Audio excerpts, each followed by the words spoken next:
Good day, I'm Andrea Chisholm and this is your JIS News for Wednesday, April 8. The first phase of the expansion of the Kingston Container Terminal KCT is expected to be completed by August. This was revealed at Tuesday's signing of a 30-year $510 million concession agreement between French firm Terminal Link CMA CGM and the Port Authority of Jamaica. The agreement facilitates the dredging and expansion of the KCT in two phases to accommodate megaships coming through the Panama Canal. Transport and Works Minister Dr. Omar Davies said it was long overdue and reiterated that privatization was the best choice for Jamaica.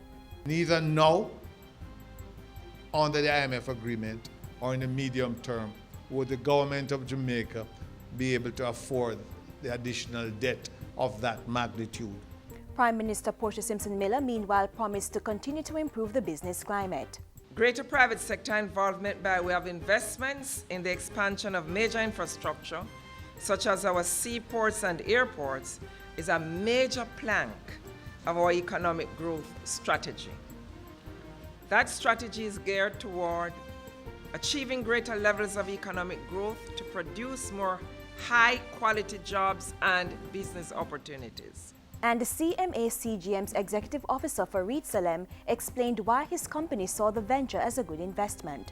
We like Jamaica because there is governance in this country, there is security in this country, and it is an equitable environment for employees and employers.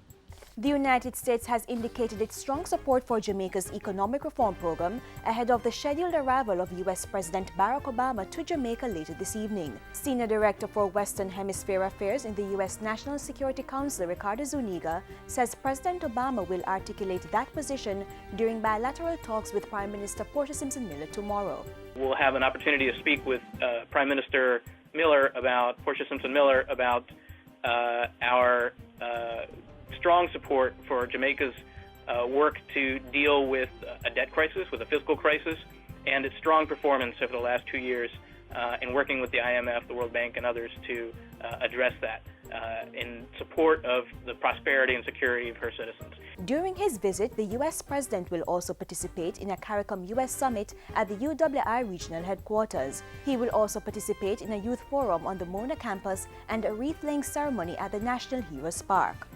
Meanwhile, Foreign Affairs Minister Senator A.J. Nicholson says the visit of the U.S. President comes as a result of Jamaica's progress within international circles over the past few years. Make no bones about it.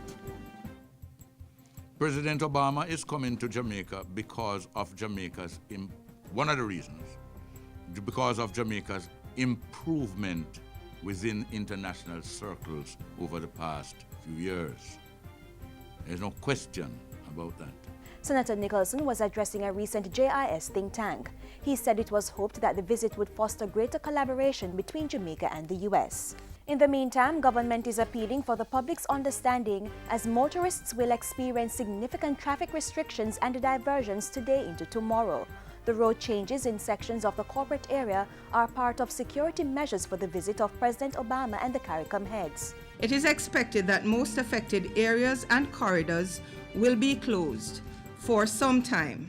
However, it is possible that this planned duration may be extended in certain circumstances. Persons wishing to line the streets to view the motorcade are being asked to exercise caution, not to push on barricades, and to take heed to the warnings of the security forces. We're not insisting for anybody to stay in their houses. All we're doing is creating a security zone. Persons are free to stand on the peripheries, and of course, police and soldiers will be in position to show persons what vantage points they're able to use. In the meantime, Minister Faulkner assured that the public would be able to watch live coverage of the visit from their homes. And finally, the Justice Ministry has begun to expand the role of the Petty Sessions Courts to reduce the burden on the resident magistrates' courts. To include uncontested traffic offenses, and also in a situation where the offender is willing to pay the prescribed fine, matters under the Rent Restriction Act where the consent of landlords and tenants are involved, small civil claims, and minor cases of predial larceny. The Justice Minister was speaking at a ceremony to honor 57 justices of the peace who recently completed specialized training for the Court of Petty Sessions. The newly trained JPs will help with the increased workload in the Petty Sessions courts, which will include the ticketing regime associated with possession of small quantities of ganja and the smoking of ganja. And that's it for JIS News today. I'm Andrea Chisholm. Thank you for watching.